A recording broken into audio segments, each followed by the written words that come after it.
nous allons discuter du cours de guitare numéro 42 et nous continuons de favoriser le travail de notre pouce de la main droite. Donc, il faut avoir la stabilité de toute la main pour pouvoir justement toujours tourner le pouce vers l'extérieur. Et oui, je sais, ça fait déjà plusieurs cours que je le dis et je le redis, mais comme vous le savez, pour bien assimiler vraiment une technique précise, il faut faire plusieurs cours de suite, justement pour bien travailler notre schéma neuronal, pour que donc les automatismes dans notre cerveau et donc dans nos doigts par la suite puissent passer correctement et que ça soit de plus en plus facile pour vous, de plus en plus léger techniquement à faire ce genre de geste et pas aller à l'intérieur de la massive.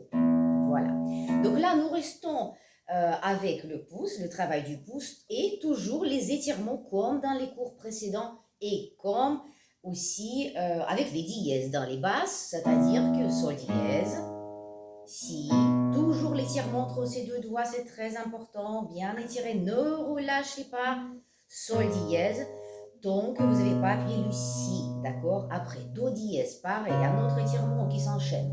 Après, vous avez un ré bécard, donc ou vous pouvez le faire comme ça, pour ceux qui sentent que l'étirement déjà, ils ne peuvent pas le faire, mais ceux qui sont forts et ils ont une main gauche déjà bien développée, après le do dièse, vous pouvez ajouter le travail du petit doigt de notre auriculaire pour continuer le développement. C'est-à-dire que depuis le début du blues, ça serait ça. Et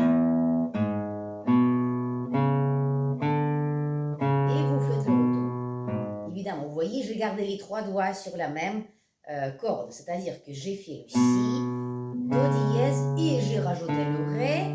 Et vous pouvez rester comme ça un petit peu. Ceux qui peuvent, évidemment. Ceux qui ne peuvent pas, vous faites si, do dièse, vous lâchez, mais vous enlevez pas la main déjà à la position, vous la gardez pas trop loin de la guitare. Vous soulevez juste les doigts légèrement et vous gardez la position pour revenir tout de suite sur les mêmes notes, mais à l'envers, pour revenir au début de la phrase. Donc, évidemment, après, vous connaissez déjà, normalement, vous avez déchiffré. Il y a aussi ça, donc c'est toujours dans l'étirement, toujours le pouce derrière le manche, s'il vous plaît. Et on appuie sur le bout des doigts, on n'appuie pas comme ça. Il y en a qui n'arrivent pas encore à développer bien leurs muscles des phalanges. Il y en a qui sont hyper laxes aussi, c'est-à-dire qu'ils ont les muscles un petit peu trop mous. Donc du coup, voilà, les phalanges se plient toujours à l'envers.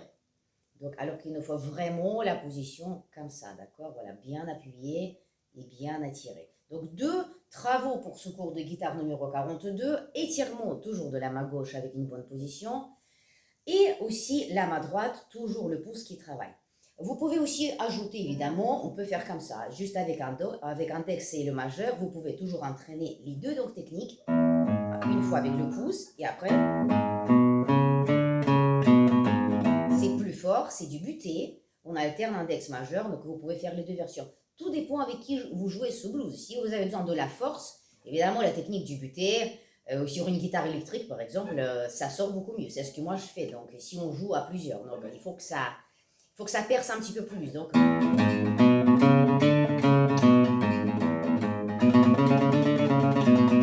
etc. Donc, bon, on peut improviser évidemment. Moi j'adore ça. Donc n'hésitez pas à improviser justement sur ce petit blues. Voilà, entraînez-vous juste votre main droite par exemple. Ça peut être assez amusant. C'est un cours assez complet. Donc travaillez bien et on se voit pour le cours suivant. Salut, salut!